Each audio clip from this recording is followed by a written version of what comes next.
नमस्ते प्रणाम Gita ध्यानम।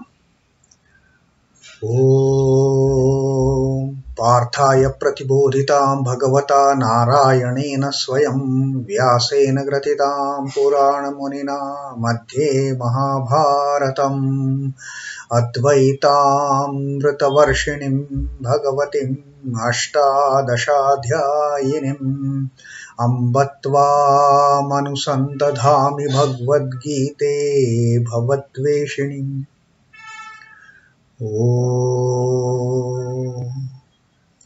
O Bhagavad Gita, with which Lord Narayana himself gave enlightenment to Arjuna, the ancient sage Vyasa included it in the Mahabharata. O Goddess, showerer of the nectar like knowledge of non-dualism contained in your 18 chapters, O my affectionate mother, destroyer of rebirth, I meditate upon thee. Krishna Vandana. Vasudeva Sutam Devam Kansa Chanura Mardanam Devaki Paramanandam Krishnam Vande Jagadgurum. Son of Vasudeva, the slayer of Kansa and Chanur, extreme delight for Mother Devaki, O Lord Krishna, the supreme teacher of the universe, my salutations to you. Our readings from Srimad Bhagavad Gita, the 10th Adhyaya Vibhuti Yoga, and Sri Krishna is explaining to us about how he has brought out this multitudinal variations in this creation. They have all come out of him. But the wise men, the learned people, those who have understood the ultimate truth, they have realized this fact that all these variations that we see around, these are not variations as such. They may appear to be various things. They may appear to be diverse things, but they all carry the same Spirit of the Lord within. They all come out of the Lord. They all have come out from the same source. And that Sri Krishna himself has told that I am the source and all these beings, they have come out from me. And I have made it happen by creating those Saptarshis and the 4 Manus to govern, to administer all this entire creation. Now Sri Krishna said, those who understand this, they dwell upon, they meditate upon this particular facet of mine, this particular projection of mine, and such devotees, they discuss it between themselves and they attain tremendous delight. They gain such a great amount of peace, anandam, and they enjoy talking about me for hours and hours and hours together. So that's what Sri Krishna says. And then Sri Krishna says of such people, of such devotees who are always in the satsanga, singing the glories of the divine, Sri Krishna says to such people, to such devotees who worship me with all their love and affection, and who are those who are ever steadfast, those who are firmly fixed in the thought on me, to them I give that boon of Buddhi Yoga. With that Buddhi Yoga, with that power of discrimination to understand what is right and wrong, they attain me. That is what we learnt in our previous reading of the 10th Shloka, where Sri Krishna said, teṣhām satata yuktānām, teṣhām satata yuktānām, ever steadfast in my thought. Teṣhām, these devotees, bhajatāṃ prīti purvakam, they worship me with all the love. They don't get bored by uttering my name. They don't get bored while discussing about my glories between themselves. They don't get bored. In fact, they are ever blessed. They feel ever blessed. They feel ever delighted. That is tushyanti cha ramanti cha. And with that one-pointed devotion to me, when they start worshipping me with all the love and affection, dadami buddhi yogam tam yena mam upayanti te. Dadami buddhin, when they start worshipping me with all the love and affection, I grant them the buddhi yoga. I grant them the power of discrimination. What is real, what is unreal. And through that power of discrimination, yen mam upayanti te, they come to me. Very simple solution Sri Krishna has provided for the devotees.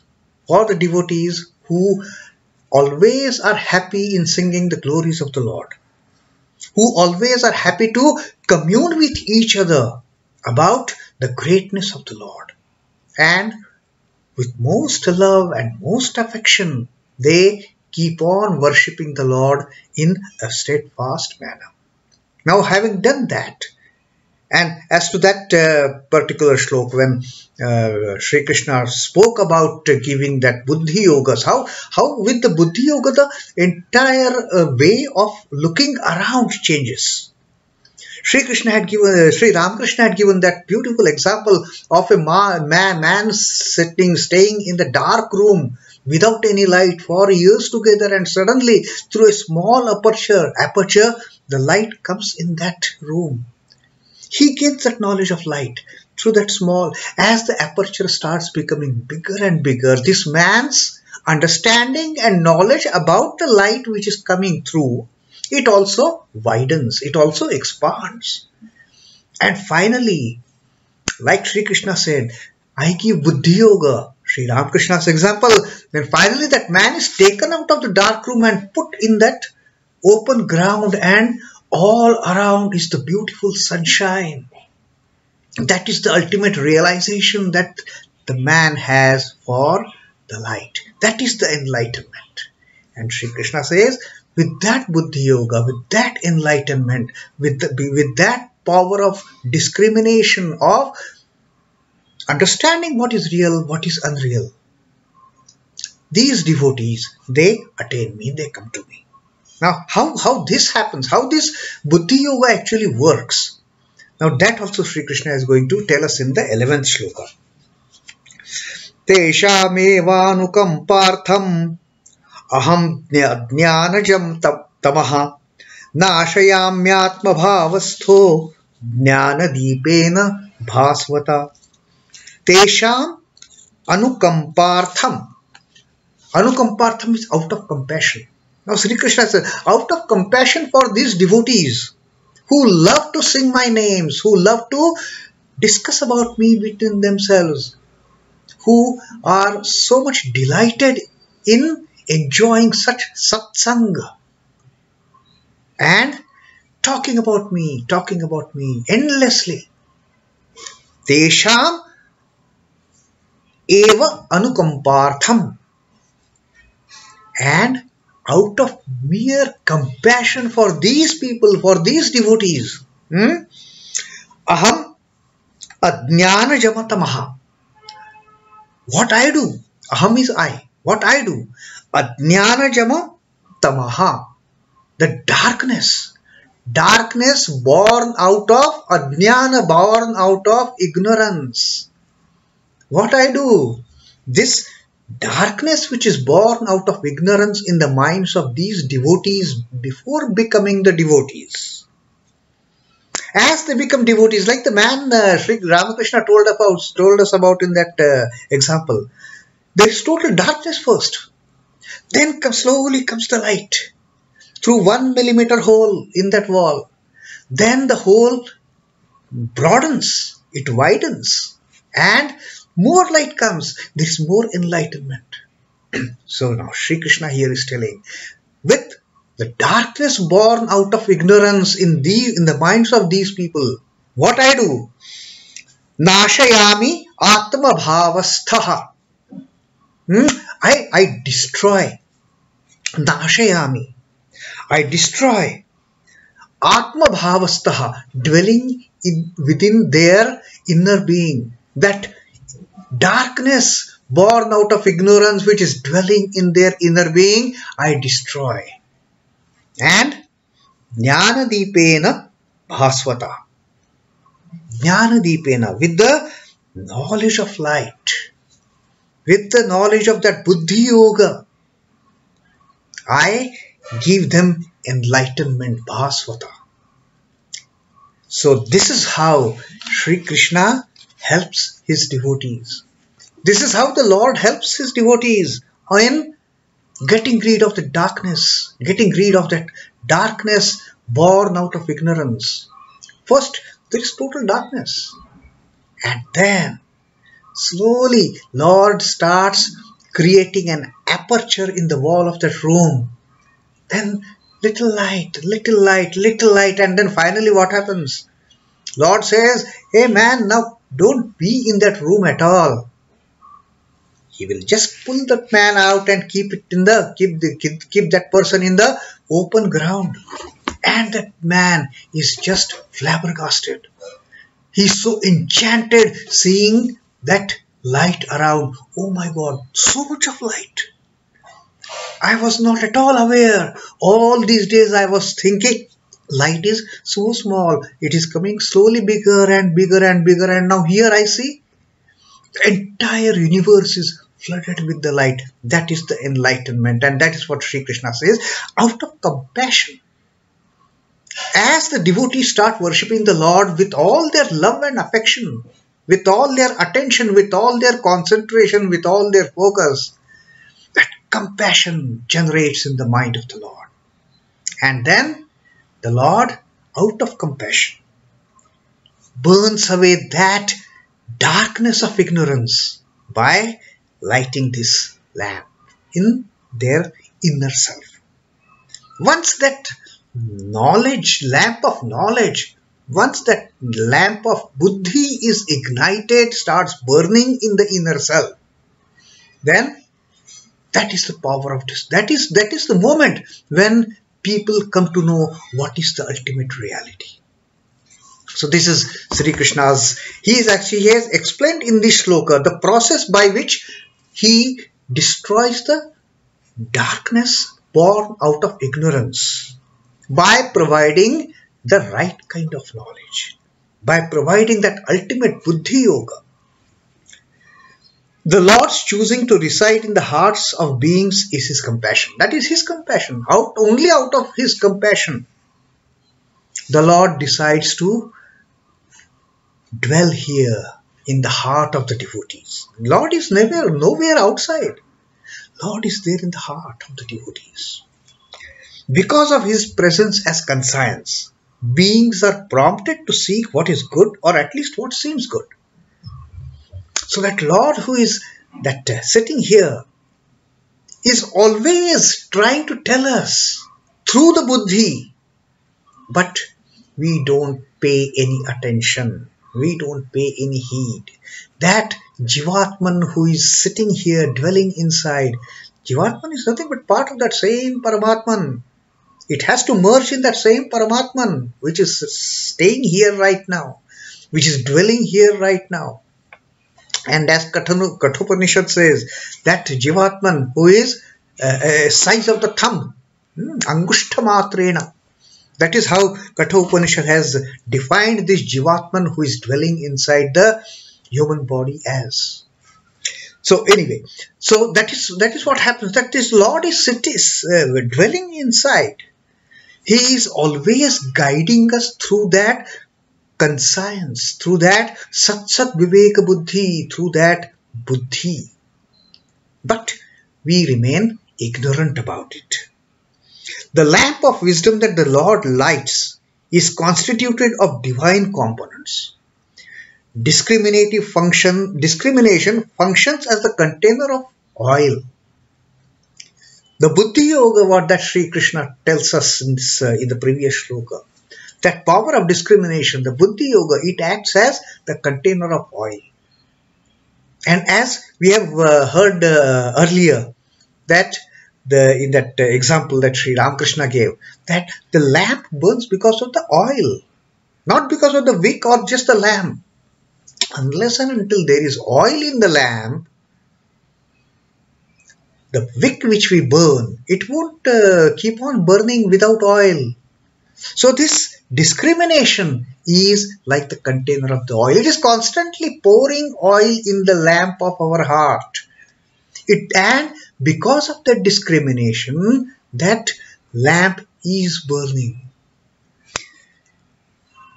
The contentment comes from bhakti. The contentment coming from bhakti is the oil. So discrimination is the container of the oil, but the tushti, the contentment that we get out of bhakti, that is the oil as such. Flame gets put off by foul air. When there is too much of a wind, only that time flame gets put off. When there is so much of disturbance in our mind, when there are so many distractions in the mind, that the flame doesn't burn steadily. That disturbance has to be removed. But this flame is fed by pure air of meditation on Ishvara. And how can we prevent that windy blowing on the flame of the lamp? By meditation. The meditation quietens that shaking of the wick, shaking of the flame. Meditation stops that wind being disturbing the steady glow of the lamp, steady glow of that flame. That is what meditation is. The heart freed from all worries and anxieties is the lamp niche, where we keep the lamp, protected from any wind coming and extinguishing the lamp or flickering the flame. We put it in a niche. So the heart, which is freed from worries, which is freed from distractions, which is freed from anxieties, becomes the niche for the lamp. And in such a heart, when that lamp is placed at such a place which doesn't have any disturbances, where wind cannot blow off the flame, at such a corner in the niche, when the lamp is placed, it beautifully keeps on glowing.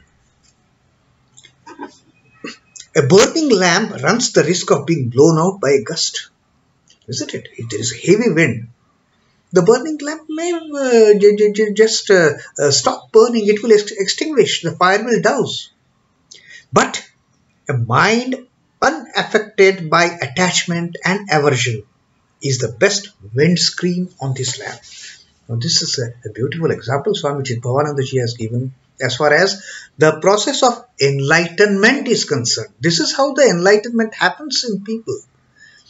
When this lamp which has lit in our heart is kept in a quiet place, free from anxieties, free from worries, free from attachments, free from aversions, free from likes and dislikes, at such place, the flame of this lamp keeps on burning forever, forever, forever, and it is not disturbed at all. Because it has the oil of bhakti which is feeding that wick of the lamp. Oil of bhakti coming out from the container of buddhi yoga, the power of discrimination. From that container comes this bhakti. From the power of discrimination comes ultimate bhakti. So the unbroken consciousness of Ishvara is the flame emanating from this lamp of wisdom set up in the heart of devotee. And that is how Sri Krishna has told us in this shloka, that out of compassion, I give them this joy. I give them this joy of having the knowledge to get rid of the ignorance, bond, darkness in their hearts. The darkness which is, which has spread over their entire heart. The darkness which is born out of ignorance. That darkness is pushed out the moment the enlightenment starts happening in the individual. He beholds the divine presence within himself with the aid of this divine lamp. And with this divine lamp that the Lord has, out of compassion, He has lighted in our hearts, then ultimately the devotee starts realizing the ultimate divine presence. And then, although there are so many multitudinal variations surrounding that devotee, devotee knows it is the Lord which has filled all these various, diverse constituents of this creation. Now, Sri Ramakrishna's typical, very interesting and very apt example for this shloka. Sri Ramakrishna says, the policeman patrolling at night carries a bull's-eye lantern with the aid of which he sees the persons loitering about. Now, in the earlier days when there was no electricity, this policeman who used to patrol the roads, they used to carry those bull's-eye lantern. Now, what used to happen? The bull's-eye lantern used to throw the light on the opposite direction, so they could see who is going, who is this fellow, who is that fellow. So the policeman used to walk with this bull's-eye lantern. This lantern does not disclose its carrier. The light falls only in the front. The person who is carrying this lantern, his face is hidden. He is not seen. But in front of that lantern, the light spreads. So policeman can see, okay, what is happening there. If, however, he turns it on himself, the others then come to know who he is. Now, by chance, people don't know who is holding that lamp. But this lamp holder is seeing everybody. He is watching everything that is happening. But people on whom this light is thrown, this lantern is, light from the lantern is thrown, they don't know actually who is watching them. But if perchance this policeman, he turns the lantern towards his face, then people come to know, oh, this fellow, he is the policeman. We thought, who is this person? Likewise, Ishvara reveals his nature and its contents, but keeps himself hidden. Ishvara has created this creation.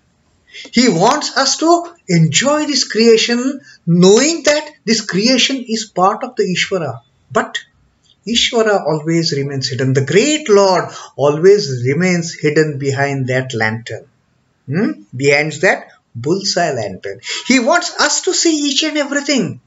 Oh, these are the human beings. These are the animal kingdom. This is the plant kingdom. The Lord is floating through all these. This He wants us to see. But He hides Himself. The great Lord keeps Himself in the dark. Nobody can see Him except through His grace and compassion.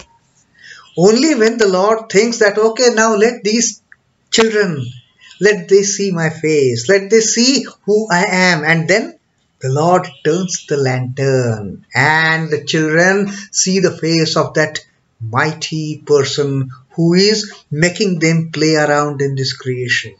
And then they know, oh my God, he was the person who was doing all these things, all these years, all this time, and we never knew about it. Oh my God, what a great fortune today. Out of compassion, this great Lord has turned the lantern towards His personality. Now we can see, now we can realize what we have been handling all these years, what we have been seeing all these days, what we have been seeing all these ages. So that is what Sri Krishna says, out of compassion, I bring this knowledge. I give this knowledge to these devotees and I destroy their darkness which is born out of ignorance. And only then, once that darkness is lost, once that darkness born out of ignorance is destroyed, then comes the realization what is real, what is unreal. Then we start understanding the real thing behind this unreal phenomena. So that was Sri Krishna's teaching. And in the next slok, Arjuna, as a very smart student for that matter, Sri Krishna has done his part of explaining to him about this diversity and unity in diversity. The Vibhuti Yoga, so far he has explained to us all why this diversity happens, and although it appears to be diverse creation, there is one thing which is joining all these diverse creation together, which has filled all this diverse creation with itself, and that is the Lord's Spirit. Now, having spoken of all these details, now Arjuna has got doubt, so he is going to ask it in our next reading. Till then, Om Namo Bhagavate Vasudevaya. Sri Krishna Arpanamastu. Jai Sri Ramakrishna. Jai Thakur. Jai Ma. Jai Swami.